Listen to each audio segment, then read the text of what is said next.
The BBC News at 6 now on BBC One with Reeta Chakrabarti. Today at 6, King Charles ends his tour of the UK in Cardiff, addressing members of the Welsh Parliament and greeting crowds who came to welcome him. The King arrived to cheers and flag waving from the hundreds of people who'd gathered. Prif Weinidog, aelodau o'r Senedd. The King addressed the Senedd in both Welsh and English and spoke of his close links with the nation. I take up my new duties with immense gratitude for the privilege of having been able to serve as Prince of Wales. This is the scene now in Westminster Hall, where people continue to file through to see the coffin of the late Queen lying in state. And after the queue was closed temporarily to new joiners, it has now reopened, but the wait is more than 24 hours long. Among the mourners was the former international football star David Beckham, who had queued all night to pay his respects. And later this evening, the Queen's 4 children will hold vigil around the coffin in Westminster Hall. Also on the programme, Ukraine says hundreds of graves have been found outside Izium, a city that was recently recaptured from Russian forces. As retail sales in the UK dip sharply, the pound falls to a 37-year low against the US dollar. And the Women's Super League in England starts tonight, with clubs enjoying record ticket sales off the back of the Lionesses' success in the Euros. And stay with us here on BBC News, where we will bring you continuing coverage of events plus analysis from our team of correspondents in the UK and around the world.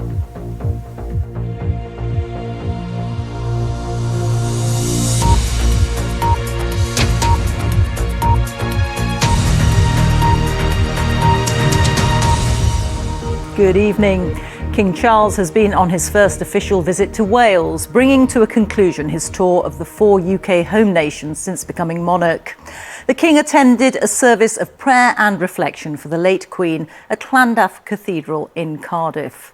The King and the Queen Consort Camilla also visited the Senedd, where he responded to a motion of condolence in both English and Welsh, reflecting on the Queen's love for the nation and the privilege that he felt serving as the Prince of Wales.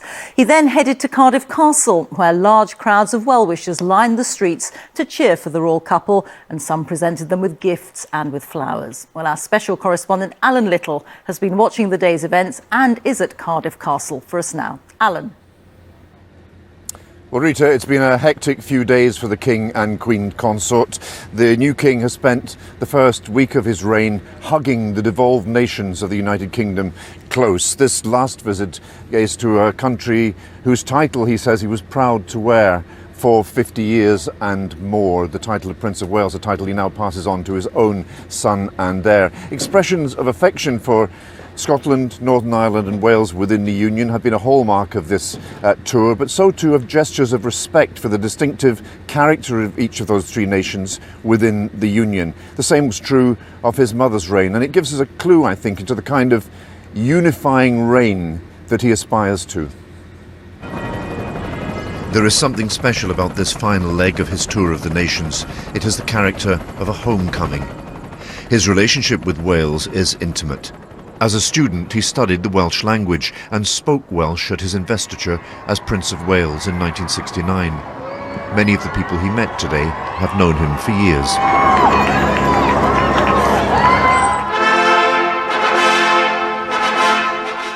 Llandaff Cathedral was rebuilt after being bombed in the Cardiff Blitz.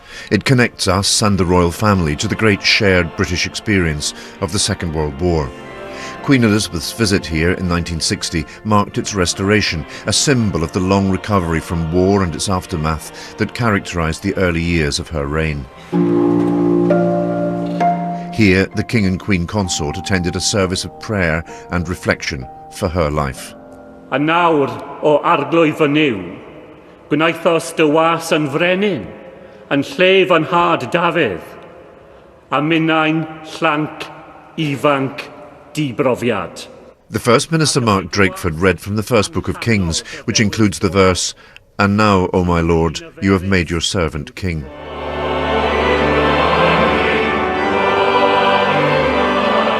Welsh was confirmed as an official language here only in 2011. It is strengthening in this age of devolved government. The bilingualism of this service, another celebration of the distinctiveness of Wales within the UK. As Wales gains an even stronger sense of nationhood and our place within the world, we should still remember that shared traditions count. Outside the cathedral, there was another of those moments he has seemed this week to relish most. This is a king who wants to be visible and to engage directly with the people. The future of the Union has been at the heart of this first week of his reign. With the ceremony. For at every turn, the king has embraced the distinctive traditions by which the nations of his kingdom express their identities. The biggest danger to the Union is arrogance around its continuation.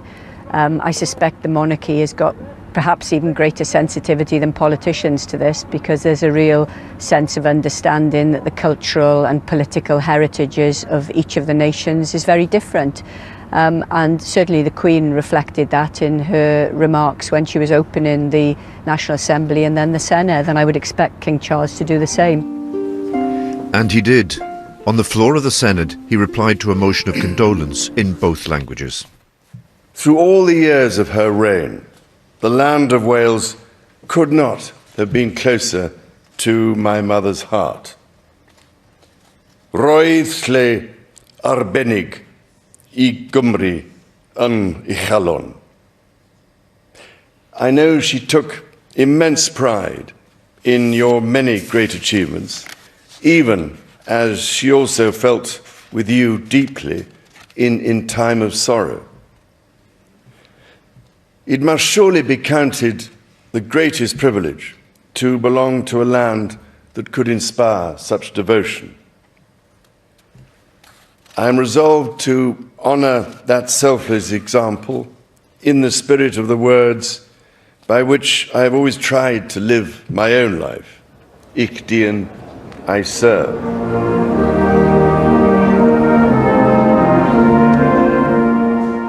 Cardiff Castle, where this first tour of the new king's reign ended, dates from the time of William the Conqueror, a reminder in medieval architecture of the long continuities that the monarchy is rooted in. Here, in the afternoon sunshine, the king greeted thousands who'd come to see him. It was a relaxed end to an otherwise energetic first week, a week in which it has been easy to forget that the king is also leading his family through a period of intense private sorrow, a sorrow on which the eyes of the world intrude. On Monday he will lay his mother to rest and lead the country in mourning a monarch who had come to embody much of the character of Britain itself, its shared history, its shared identity. Well, that title, Prince of Wales, which the King held for more than half a century, is not universally loved or admired here. It was originally held by indigenous Welsh rulers, but was taken by King Edward I of England for his own son and heir. So for many Welsh nationalists and some others, it carries the memory of the conquest and subjugation of Wales by the English crown. As our Wales correspondent Hywel Griffith reports, Wales remains divided on the question of its relationship with the rest of the United Kingdom and on the question of the future role of the monarchy itself. Filled with fervour, in allegiance or in anger, each came with their own reason to witness a piece of history. The cheers sang out alongside the jeers. Most wanted to welcome a man who, for the first time, came to Wales as monarch. They also wanted to remember his mother. Fantastic. How could we miss this occasion? Very, very special to see the King and the Queen concert, and what a very sad but a very emotional week we've had. Well, it's a really important time really for us and for the King, because, you know, to pay our respect. If we can't go to London, obviously we can come here.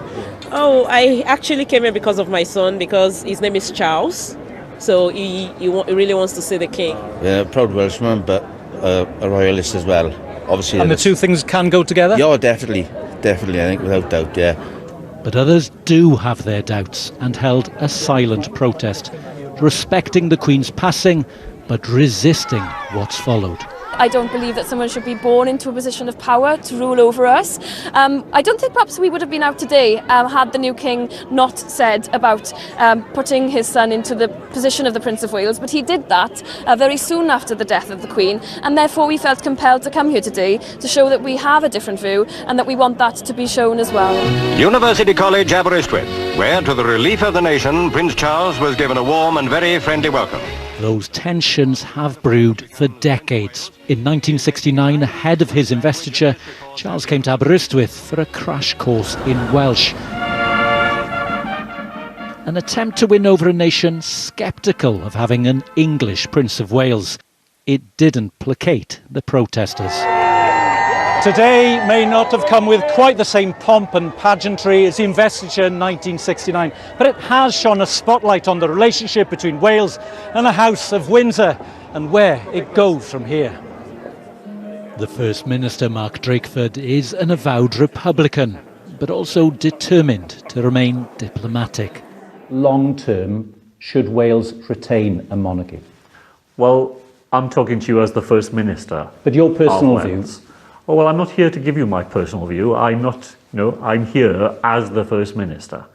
And I think, representing what I believe to be the views of contemporary Wales, I think people in Wales do think that there is a part that the monarchy can play here in Wales, part of what binds the United Kingdom together, and I think people in Wales would look to see that continue. For some, the politics are secondary to the personal. Beryl came clutching a card she'd received from Balmoral just 2 days before Queen Elizabeth's death. I felt so sorry for Charles this last week, and, I wish him all the best. I saw a different side to Charles this week, and I really think he'll make a good king. The weeks and months ahead will show how he hopes to define that role and whether the whole of Wales wants to embrace him. Hywel Griffith, BBC News, Cardiff. Well, the King has done two things simultaneously this week that reveal something about what kind of reign he aspires to. First, he's led the country in the ritualising of its sorrow. That sorrow has been expressed quietly and quite movingly by the thousands of people who gathered in the streets to watch the Queen's coffin pass. It's also been expressed by the thousands queuing at both St Giles Cathedral in Edinburgh and Westminster Hall in London to pay their respects to the Queen. It's also been expressed by political leaders in the warmest of words expressed and memories recalled, even by those political leaders whose ambition is to take their countries out of the United Kingdom altogether. And that's been the second striking thing, the way in which he's reached out, extended a hand to the devolved nations. He's repeatedly expressed both his late mother's and his own affection for Scotland, Northern Ireland and Wales, but also those gestures of respect for the distinctive traditions and institutions and culture of those three countries have been very telling as well, to signal his understanding of the nature of the kingdom he inherits as a union state, a partnership of nations. And in that, as in much else, he is following what he called in Northern Ireland his mother's shining example. We've also been watching that central tenet of constitutional monarchy, the smooth passage of the crown from mother to son, played out in public. The sense of loss that the country has felt has been accompanied in that sense by the public expectation of continuity. Queen Elizabeth came to embody a certain conception of Britain itself in its shared history and its shared identity. And the question now is, what will endure of that when this period of mourning is over and in the years that lie ahead? Well, I think the King has given us this week a sense of how he intends to fill the space in the nation's life and the nation's affections that is left behind by the loss of his mother, Queen Elizabeth. Rita. Alan, thank you. Our special correspondent, Alan Little there. Well, as he mentioned, thousands of people are still queuing to see the Queen lying in state. These are the latest pictures from inside Westminster Hall. People are coming in day and night, and this is the second full day of the Queen's lying in state, and the public will be allowed in until the early hours of Monday morning. Well, they come from a queue Park, which runs back from Lambeth Bridge along the Thames through to Southwark Park, and that queue was paused earlier after the park, which is over 4.5 miles away from Westminster, reached capacity. In the last hour, it has reopened to new joiners, but people are being warned that they should expect to wait for more than 24 hours. Our correspondent Angus Crawford reports. Step by step, yard by yard, and mile by mile, still they come in their thousands. Here, the very start of the queue in Southwark Park. Guys, sorry, we're closed now. So many at one point the gates were closed to stop overcrowding. Yeah, so we've been told to stop everyone. Even that didn't put people off. We've come from Birmingham and our plans are quite simply to stay here until the gates open. We're tough. We're not worried about it. We would, we want to pay our respects. Yeah, we're going to manage. Opening again soon after, the flow carefully regulated. Official advice, please don't come yet. The queue snakes around the park for hundreds of metres, and even those lucky enough to get here can't expect to get to Westminster Hall until sometime around breakfast tomorrow morning. But this is a tale of two queues. This one for people with disabilities. Again, too many for the time slots available. Thank you for bearing with us. I know it's frustrating. The advice once more, please delay your visit. Pat Halpin has been a volunteer for 50 years. I've never seen anything like this. We've planned this for a long time. You know, we are working with numerous agencies across, so you're in safe hands, you're in good hands. They've treated more than 100 people for minor ailments already today. A queue that is now apparently visible from space. The working week done, the line can only grow. A national moment no one wants to miss. Angus Crawford, BBC News. Well, this evening, the Queen's 4 children, Charles, Anne, Andrew and Edward, will keep a vigil for 15 minutes around the Queen's coffin in Westminster Hall. During the day, thousands waited patiently to be allowed in, including David Beckham, who spent the night queuing to pay his respects. Our correspondent Chichi Uzundu is at the front of the queue. Chichi. Yes, David Beckham, the young, the elderly, thousands are still taking their time, and time being 24 hours now, to try and queue to get to see the Queen lying in state. And they're doing it happily, exceptionally happily, might I add. And although it's difficult for some and probably very exhausting for everyone we've spoken to says this experience is an experience of a lifetime. This is a historic moment. The words that people keep repeating to us again and again as we speak to them waiting in that queue is respect, it's community and it's bonding. Not long now, sun's out, keep smiling. This is the final furlong and we're told the hardest parts of the queuing. At this point, the people have been on their feet for a minimum of 8 hours, marking in any way they can this moment in history. I'm in awe of the people in this queue, and I thought, well, I'd like to come down and capture them rather than landmarks and pomp and ceremony, because that's a real story for me. Afterwards, yeah. Oh, wow! Among those people, I met Laura, who says she's formed a new family. We've been with a very good crowd, haven't we? We've been an excellent crowd, and particularly when we were standing still for about 2 hours, weren't we, opposite St Paul's. We thought we were never going to move on, but we kept going. You got up at 4 a.m. But we got up at 3 and arrived at 4. We're still smiling, yes.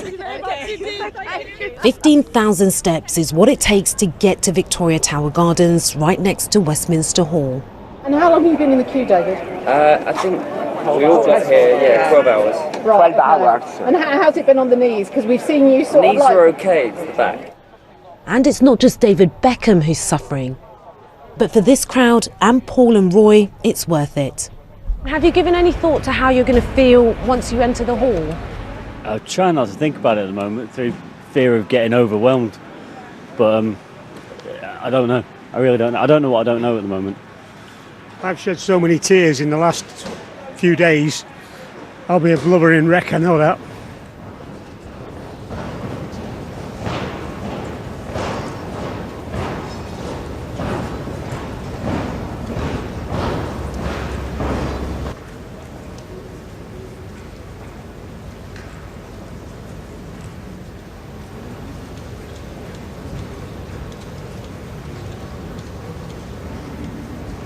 I grew up in a family that were all royalists. You know, I said earlier that, you know, today, you know, I think back to my grandparents, because if my grandparents were alive, they would have been here. So it's nice to be here to celebrate with everybody, you know, the life of Her Majesty and the legacy that she's left. It was amazing. It was beautiful. The sun was streaming in. It was very poignant, obviously.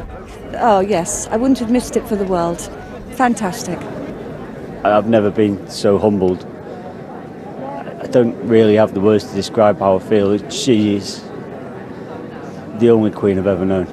It's imprinted on my mind that will be with me forever. And I'm so thankful that I was able to make it. Yeah. And it was worth it. I'd do it. And that was Chichi Zundu reporting there. Well, as we heard, many have made the journey despite the long waiting times. Our correspondent Leila Nathu is at the end of the queue in Southwark in southeast London. Leila. Rita, people are streaming into Southwark Park this evening. It is really filling up. They are arriving from that direction and they are leaving in that direction, having zigzagged through the park. It's about a 2 or 3 hour wait in the park itself, and then they have got the rest of the journey, some 5-6 miles or so down the river towards Westminster Hall. I have to say, spirits are generally high here. People are perhaps a post-work buzz. It's Friday evening. Some people are a bit more prepared than others in terms of food, sustenance, snacks, clothing, that everyone has a long night ahead. Now, 2 people who have just arrived at Southwark Park to start this journey are with me, Wendy and Sarab Dalal. Thanks so much for joining us. Sarab, you're serving in the army at the moment. How much does it mean to you to have been here and to come to this queue tonight? Yes, it means a great deal for me. Of course, as a serving member of His Majesty's forces, it means a great deal to come and pay respects to Her Majesty in this really sad and tragic hour. And personally, my mother and my grandmother came for the coronation in 1953. They queued for 3 days. My mother was telling me she's 93 and sitting at home. She would love to be here to pay respects, but can't. And lastly, of course, she's a real force for good in the world. You know, what she's done over the last 70 years has been fantastic in terms of a force for good. And Wendy? Yeah, my mother similarly is 91. She watched the coronation, was the first thing she ever saw on a TV. The Queen is an amazing ambassador for this nation, and it just seems like the right thing to do. If all we can do is queue for a few hours, that's fine by us. You've got a long night ahead of you. Are you prepared? Oh, absolutely, of course. A bottle of water and a packet of crisps, and that's it. That's all we need. The queue's part of the experience. It is, yes, and it's great to be here as part of the national remembrance for Her Majesty. There's so many people from all over the world, all ages, you know, and it's great to be here. And are you prepared for what will greet you at the end of this queue? It'll be quite a different prospect. I think it will be both sad but also very uplifting. And from what we've seen on the TV of it, I think it will be an amazing experience. And of course, we wish and pray for Prince Charles III, King Charles, my apologies. I've been rehearsing that. Of course, King Charles III, we of course pay allegiance to him and wish him the very best for his reign as well. Wendy, Sarab, thanks so much for joining us. So a long night ahead for these two and everyone else here. The official guidance is the wait could be up to 24 hours for people joining tonight, and an awareness that the night temperatures will be cold. But of course, for all of those who have made the journey, it's worth the wait. Thank you, Leila Nathu at the back of the queue. Well, as we've been hearing, in the next hour, the Queen's 4 children, led by King Charles, will all stand vigil around the Queen's coffin in Westminster Hall for 15 minutes. The Queen's grandchildren are expected to do the same tomorrow. Meanwhile, a former private secretary to the Queen says it's been humbling to witness the nation mourn her passing, as our royal correspondent Nicholas Witchell reports. Her passing has done what she always strove to do throughout her long reign, to bring people together, to be a focus for the best of us, for feelings of camaraderie and kindness, albeit underpinned just now by a deep sadness. And just like the institution of monarchy, there is something timeless about the rituals of royal mourning. For over 3 miles the queue stretches, keeping vigil that they may make their last salute to a beloved monarch. 1952, and the lying in state of the Queen's father, King George VI.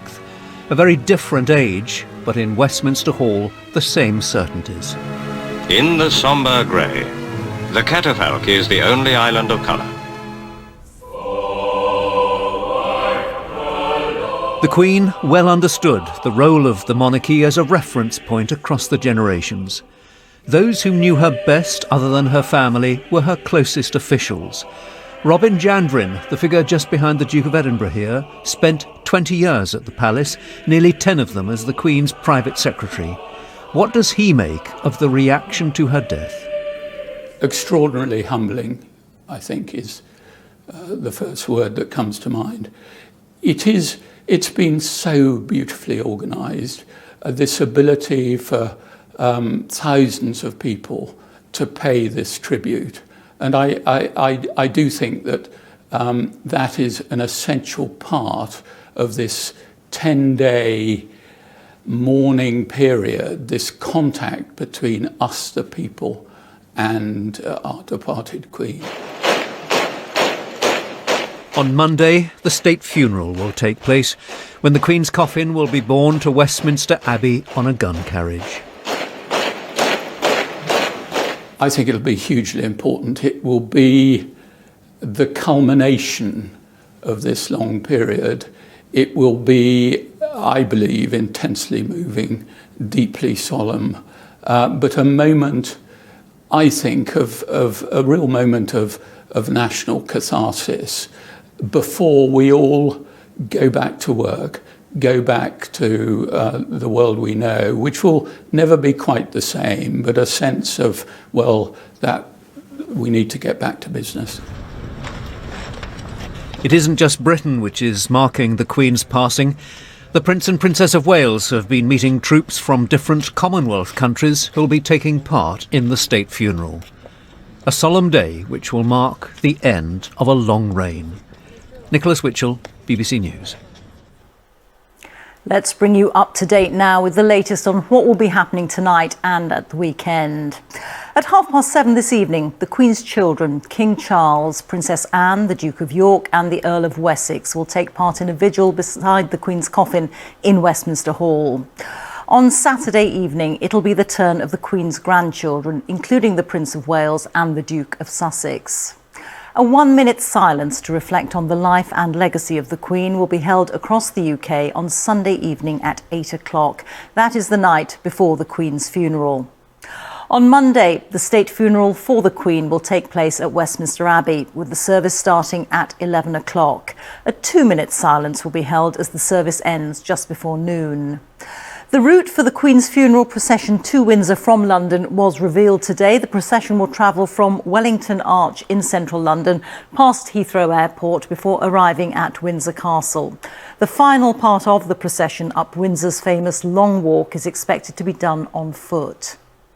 A committal service will then take place at 4 o'clock in St George's Chapel before the Queen is buried alongside the Duke of Edinburgh in a private burial service at 7:30.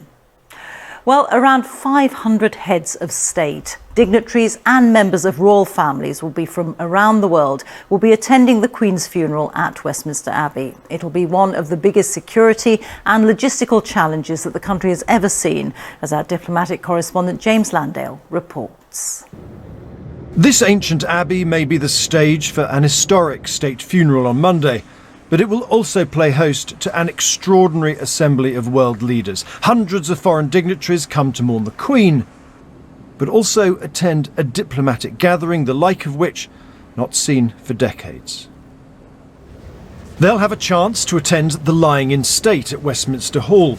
This afternoon, Jacinda Ardern, the Prime Minister of New Zealand, was among the first foreign leaders to pay their respects. And on Sunday, they'll go to a reception with the King at Buckingham Palace. They'll also be able to sign a book of condolence down the road at Lancaster House. All this is going to require a huge amount of security. This is the single largest protection operation that the Met Police has ever undertaken. We are well versed with working with and engaging with leaders and their support teams from across the world, and that's what we will be doing next week to ensure this is a safe and a secure environment. But before going to Westminster Abbey on Monday, these global statesmen and women will have to pay a perhaps unexpected visit to the Royal Hospital Chelsea, famous for its pensioners and flower show. The Royal Hospital here will become something of an upmarket park and ride. Kings and queens, heads of state and government will arrive here on Monday morning amid tight security, and then they'll do something they probably don't do very often. They'll take the bus. Buses perhaps a bit like this one. There are just too many VIPs coming for each to take their own cars. So the Emperor of Japan won't be able to use his Rolls-Royce and might have to sit on the bus alongside a mere politician or diplomat.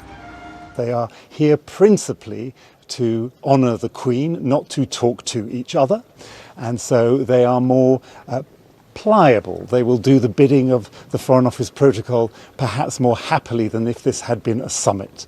But yes, who sits next to whom, who's talking to whom will be something on the minds of everybody there. Of course, there'll be exceptions. The President of the United States doesn't take the bus, he takes the Beast, an armoured car he used this week as he visited the British Embassy in Washington. Not everyone's coming. President Putin's not invited because of Russia's invasion of Ukraine, and President Xi of China will probably send his deputy. But some MPs don't want even him to come because of China's human rights abuses. So politics may follow the politicians into the Abbey, but once inside, the focus will turn inevitably to the woman they've come to mourn. James Landell, BBC News. The Metropolitan Police have said today that policing the funeral and the next few days is the biggest operation that they've ever mounted in London. Our Home Affairs correspondent Daniel Sanford is outside New Scotland Yard for us now. And Daniel, what do they mean when they say that? Well, the Metropolitan Police will be deploying the largest number of officers on the streets of London that they've ever deployed in a huge operation. And within that, they'll be mounting the biggest VIP operation that's ever been mounted, with an emperor, several kings and queens, numerous princes, presidents and prime ministers all expected to arrive over the weekend and then come together at Westminster Abbey on Monday morning. There will be more officers deployed on the streets of London on Monday than there are in the entire West Midlands Police Force. That's the next biggest force in England, and well over 2,000 of those officers will actually be from forces outside London, as forces have joined in a national mobilisation to help with this operation. I've seen officers from as far away as Scotland, Northern Ireland, Wales, Cumbria. Officers will be lining the entire ceremonial route. Specialists will be sitting watching CCTV cameras. Trained officers will be mingling with the crowds to look out for any unusual behaviour. There'll be armed officers on rooftops and other officers manning road closures and patrolling the River Thames. All the lampposts in the ceremonial area are being opened up, checked for hidden explosive devices, and then closed again and sealed. Now, of course, none of this is new. All of it's been done before, but never on this scale. And the police aren't sure they're ever going to mount a security operation on this scale ever again. Daniel, thank you. With hundreds of thousands of people travelling to London, the capital's public transport network has felt busy, but it's predicted that this weekend could be busier again. Our transport correspondent Katie Austin is outside Waterloo Station for us now. What should people expect, Katie? Well, central London has been very busy over the past few days as people have come to pay their respects, but pressure on the transport network is expected to grow over the weekend and on Monday. London's Transport Commissioner Andy Byford told me the biggest transport challenge is yet to come, but preparations have been made to try and ensure the system will be able to cope. Now, major railway stations in London, including London Waterloo, will be open 24/7 and a lot of shops and restaurants will stay open as well. A lot of train companies will put on more services than they would normally do at the moment, including some overnight. And at some stations there will be what's called welfare trains, so stationary empty passenger trays that can be used as waiting areas for people that need it. Now, on Monday itself, rail stations and tube stations are expected to be particularly busy in the afternoon and evening after the day's events have finished, and people are being asked to plan their journeys and think about delaying, spreading out their journey home to avoid, too much of a rush all at once. And it's not just public transport that is going to be extremely busy over the next few days. Roads in and out of London are also anticipated to be very busy, and of course there will be some road closures in central London and around Windsor on Monday. Katie, thank you very much. Let's take a look now at the latest pictures from inside Westminster Hall, where people are filing past to see the Queen lying in state. Very quiet, sombre picture that is. And let's look now at the latest queue lengths outside. The website is now showing that the queue is 24 hours long, so a long wait to get into Westminster Hall there. And if you can't get to London, but you do want to pay your respects, remember the BBC is offering a continuous 24-hour view of the Queen's lying in state. That service is available on the BBC homepage, the BBC News website and app, the iPlayer on BBC Parliament, and also the red button. The time is now 24 minutes to 7, our top story this evening. King Charles ends his tour of the UK in Cardiff, addressing members of the Welsh Parliament and greeting crowds who came to welcome him. And coming up, we take a look at the different and striking ways that people have been paying their respects to the late Queen. And stay with us here on BBC News, where we will bring you continuing coverage of events plus analysis from our team of correspondents in the UK and around the world.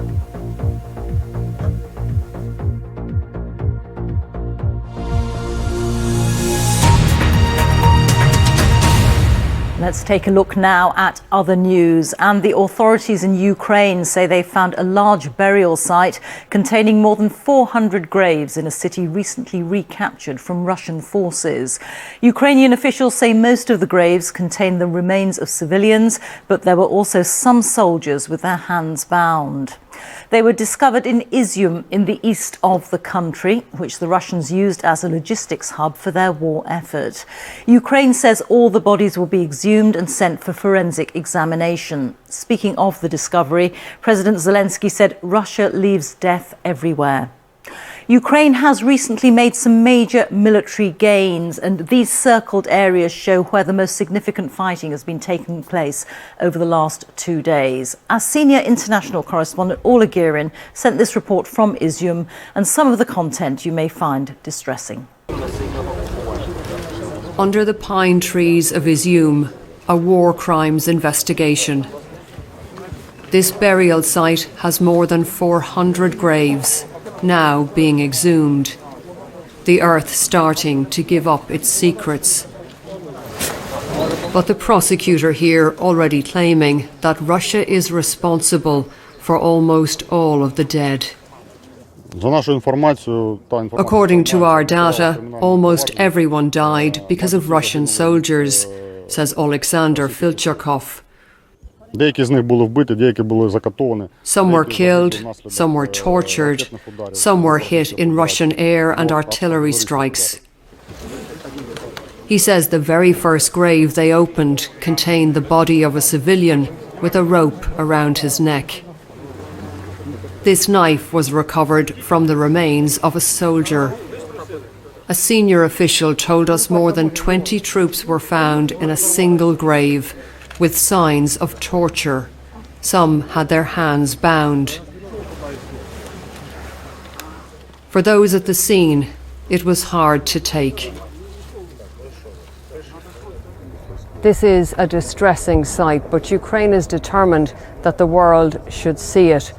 Graves are being opened here one by one. It's only now, after the Russians have been pushed out, that the authorities can really investigate and can establish how many victims they left behind. They were buried here in makeshift graves, many marked only with a number. Among them a 65-year-old called Ludmila, who was killed in March in heavy Russian shelling. Her husband Grigory tells me then he had to bury her in the yard. She was brought here in August. Now her remains will be disturbed again. She was beloved, he says. We had no children. God didn't give us that gift, but we were in love. Emergency service workers drained by their labours. We can't be sure what killed all of those buried here, but they expect to be digging at more sites like this in areas recently taken back from the Russians. Orla Gearan, BBC News, Izium. Well, joining me now is our international editor, Jeremy Bowen. And as Orla says there, we can't be sure what has happened. No, as she pointed out, it is very hard to establish what exactly occurred months ago now and why those people were killed, how they were killed. Even if many of them are civilians, civilians do get killed in warfare. It is not necessarily a war crime. It depends on the circumstances. Now, it sounds, judging by people being tied together and bundled into a grave, that seems very suspicious to me in terms of the way that people behave after they've carried out a massacre. However, I would say, having reported on the aftermath of many massacres over the years, it is rather unusual to see after a massacre lines of marked graves with numbers on. It means someone was registering them and they were treating them with a certain amount of respect. Normally speaking, after a massacre, they dig a big pit, push the bodies in, cover them over and hope no one's going to find them for a while. Let's just have a look at the area where this happened, Jeremy. Izium, in the east of the country. You can see it there. Just remind us why Izium is so important. Well, it's a strategic town that the Russians captured, and for them it was a very important part of their initial military push into Ukraine when they were hoping to take over the entire country. So in terms of what the victory there means, I think it works on a couple of levels. First of all, on the battlefield level, they've gained territory, the Ukrainians. They've shown they're agile. They've shown they can go on the offensive, use these sophisticated new weapons they've been given and the intelligence. On the Russian side, it shows that baked into what they do is really a high degree of lack of military competence on intelligence, on command and control, on logistics, on the morale of their men in the field, who didn't really fight, as far as one can tell, around there. They left as quickly as they could, trying to save themselves. Those are really serious problems for Putin. Now, on the other level, is a bigger thing. It's what it says about Russia's war overall. And what it says is that President Putin is in trouble over this. One American retired general used a phrase, I think, irreversible momentum gathering towards a Ukrainian victory. I think too early to say that. But in terms of the way this plays with Putin's allies, like notably President Xi of China, who he's been seeing at a summit in Uzbekistan in the last couple of days. Now, Xi did not talk at all about Ukraine in his public statements. And Putin as well said, I know you have some misgivings about what's going on. I mean, extraordinary change in the kind of rhetoric he comes out with. And so, while this is not over, I think that this counts as a major turning point in the war, which the Ukrainians will try to exploit. One last thing, one risk that potentially they face is if they try and overextend their advance, they could get cut off and be open to a counterattack. Jeremy, thank you. Jeremy Bowen. 2 police officers are being treated in hospital after they were stabbed in central London early this morning. The suspect, who is also in hospital, has been arrested. Well, our correspondent Celestina Olulode is at the scene for us now. Celestina. Rita, I'm standing just a few steps away from where a female officer sustained serious injuries that could be life-changing. Another officer, a male, was stabbed 3 times in the neck and once in the chest. Now, the Met Commissioner, Sir Mark Rowley, praised the bravery of those officers. He said that this incident doesn't appear to be terror-related. Now, we know a taser was used and a man has been arrested on suspicion of GBH and assaulting an emergency worker. Now, that man was taken to hospital. He's now been discharged and is in police custody. Rita. Thank you very much, Celestina. Now let's take a look at some of the other stories making the news today. A former BBC radio presenter who was found guilty of stalking 4 people, including the broadcaster Jeremy Vine, has been jailed for 5.5 years. Alex Belfield stalked his victims by harassing them online. Train drivers are set to stage more strikes in October as part of a long-running dispute over pay, the BBC understands. Drivers at 12 train companies are expected to strike on the 1st and the 5th of October. The train drivers' union ASLEF has not commented on the proposed industrial action out of respect ahead of the Queen's state funeral. Friends and colleagues of the former BBC broadcaster Bill Turnbull have paid tribute to him at his funeral service in Suffolk. Turnbull, who hosted BBC Breakfast for 15 years and was diagnosed with prostate cancer in 2018, died in August, aged 66. Now the pound has fallen to a new 37-year low against the US dollar after figures showed UK retail sales fell sharply in August as the rise in the cost of living continued to hit households. Well, our business correspondent Emma Simpson is here with the details. Emma. Thanks, Rita. Well, today's retail figures are fairly dismal and a sign of how inflation is eating into household budgets. Retail sales volumes, that's the quantity of goods bought, fell by 1.6% in August compared with the previous month. This figure is 3 times worse than had been expected and the biggest fall so far this year. And it happened across every main category, from petrol stations and supermarkets to clothing, furniture and department stores, as well as online. With soaring prices, consumers are buying less and focusing more on everyday essentials. The figures have heightened fears that the economy is already in or heading for a recession, prompting a further fall in the pound. Now, you can see with this graph how much pressure sterling's been under this year. It's been falling against the dollar. So have most major currencies. That's mainly because the dollar has surged in value. Today, the pound dropped by more than 1% to just $1.13. That's the lowest level since 1985, although it has recovered slightly. The pressure is now on for policymakers, from the Bank of England and its decision on interest rates next Thursday to the new Chancellor's mini-budget the day after, when more details are expected on the government's new energy support package, as well as Liz Truss's promised tax cuts, which she hopes will get the tills ringing. Rita. Emma, thank you. Now, after all football was postponed last weekend after the death of the Queen, tonight sees the start of the delayed Women's Super League in England. The domestic season will hope to build on the success of the Lionesses in the summer at what could be a pivotal point in the women's game. Here's our sports reporter, Joe Curry. The Women's Super League, widely regarded as the best in the world, and now it's back.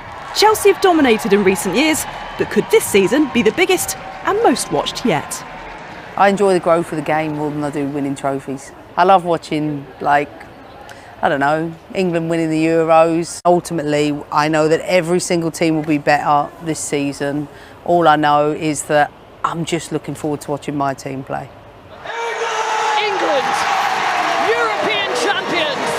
This summer, England lit up the nation when they were crowned European champions at Wembley. The players were then hoping to bring some of that magic to this year's domestic league.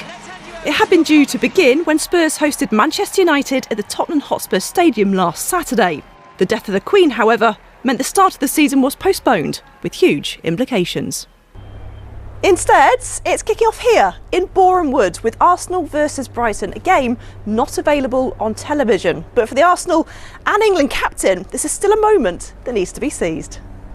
We have a constant responsibility that we're aware of to grow the game.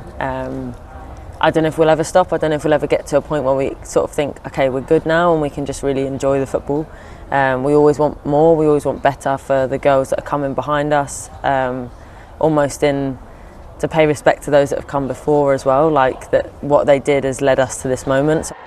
The Euros have been described as a game-changing moment for the sport, with record ticket sales already being recorded for this season.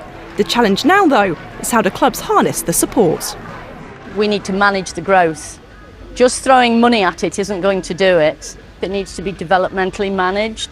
So what we don't want to go is go up really quickly and then burst and come down again. We want to go up really carefully and steadily. So I'm really optimistic we can do that.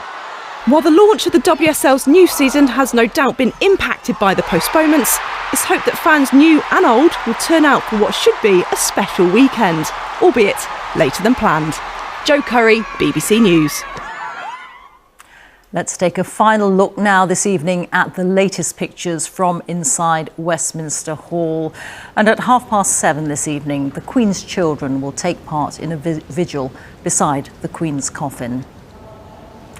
And this is how long it's taking for people to get into Westminster Hall now. Expected queuing time is at least 22 hours, and people are being reminded that overnight temperatures will be cold and to come prepared. Well, let's go back now to Chichi Izundu, who is at the queue for Her Majesty's lying in state. Chichi. Well, just to say, Rita, it is actually cold right now, as my guests can attest to. We've got Glenn. Glenn, you wanted to make the point because actually you started exceptionally early this morning and thought that this start point was somewhere different. The website said Tower Bridge. I got up at 4, walked to Nedwood Station, went to Tower Hill, walked to Tower Bridge, where the website said it started, but it didn't, and I had to walk a mile in the opposite direction against the queue to find the end of the queue. And how have you found your experience? The experience has been fantastic. Made friends along the way, had a great time, with people, and 12 hours, which is what we've waited in the queue, has just passed. It hasn't felt like 12 hours. So let's meet some of the friends that you've met. Valentina, how have you found the walking? Well, weirdly, I haven't, my legs hasn't really hurted yet, so maybe in an hour they will. But I haven't really got bored that much, but still 12 hours is a lot.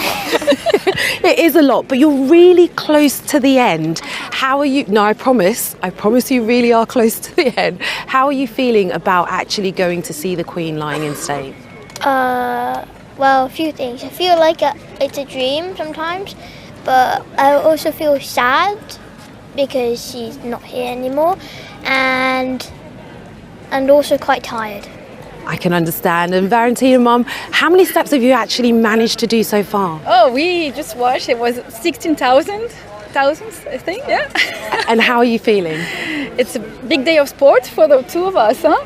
Now, I think for us it's real. Because especially for her, I wanted it to be real. They're used to watching everything on TV and pretend they know. So I wanted her to remember something from all this, especially because we're French. So the royalty for us is foreign, and we needed something to make us feel what it is to be British. And today, because of all the people we met and we've been talking with, we kind of learned a lot, huh? Wonderful. So Rita, they're very, very close to the end, and we'll let them go so that they can actually get to the end. Yes. Rita. Chichi, thanks again. Now, since the death of Queen Elizabeth, people have been finding different and striking ways to remember her and to pay their respects, as our arts correspondent David Silito has been finding out. We're in Woppenham, in Northamptonshire. Not far to go. And I was being led by David and Annette Wilson. Yeah, we are actually in the flag as we speak, yes. To a royal location. Let's go this way anyway. It wasn't straightforward. We're nearly to the end, yes. We're getting there. So this is the point. This is it. I can't see the flag. We are actually in the we flag. Are in the flag, yes. We're in the flag. How do we see it then? The only way we can see it properly is if we go up. It is a creation best seen by plane or drone. It was planted in the spring for the Jubilee, and it was almost cut down. Thankfully, it was saved because it has now become a place of memorial. It was created for the Jubilee.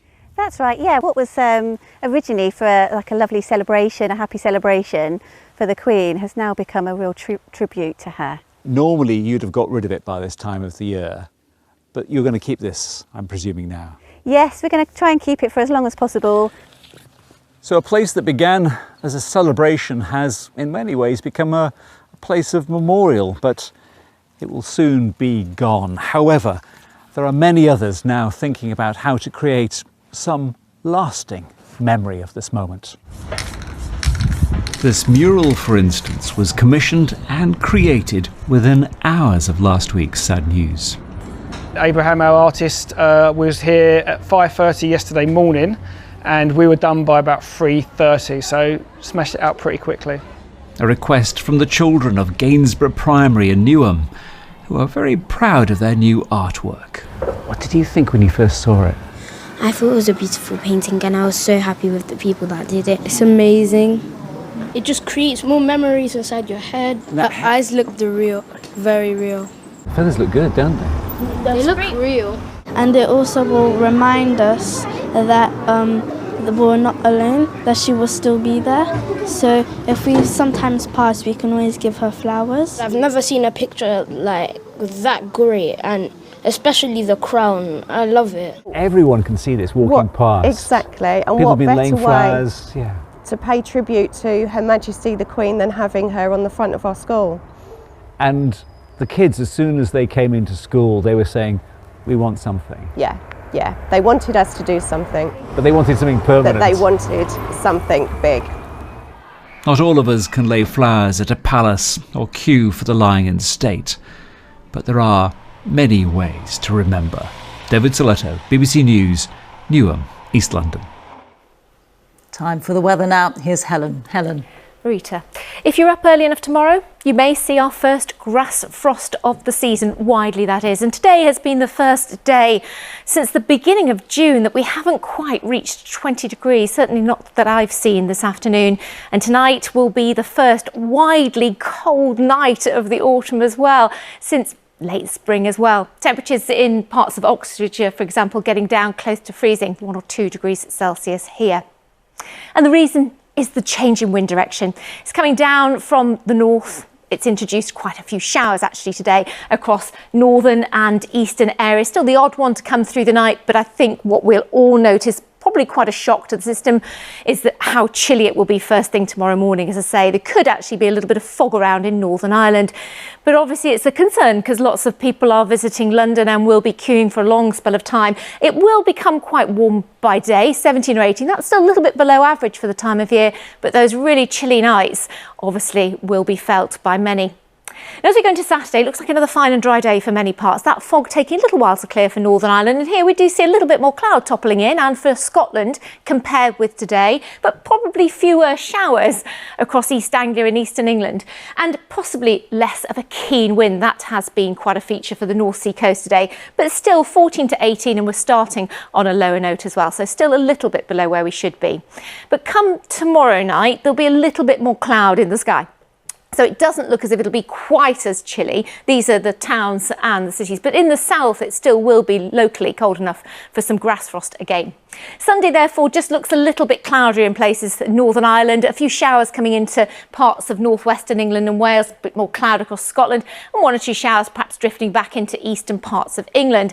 But the winds are falling lighter, so there could be a little bit more fog around on Sunday morning and again indeed on Monday morning because the high pressure's moving back in. So the winds fall light, so in the sunshine on Monday it will feel quite pleasant. We still have that weak weather front though close by to the southeast. I mentioned that because there is the outside chance of a shower on Monday in London, but on balance it should be dry. It should be dry for most parts. We do have that early morning fog risk, and then we've got some rain coming into the west, but it looks set to hold off until Tuesday for most of us, Rita. Helen, many thanks. And that is it from us. We are back at 10 now on BBC One. It's time for the news where you are. Bye-bye. Welcome to BBC London. The queue keeps on growing as more people arrive to pay their respects to the Queen. And across the capital and in Windsor, preparations are being made for the biggest weekend we've ever seen. We'll have the details.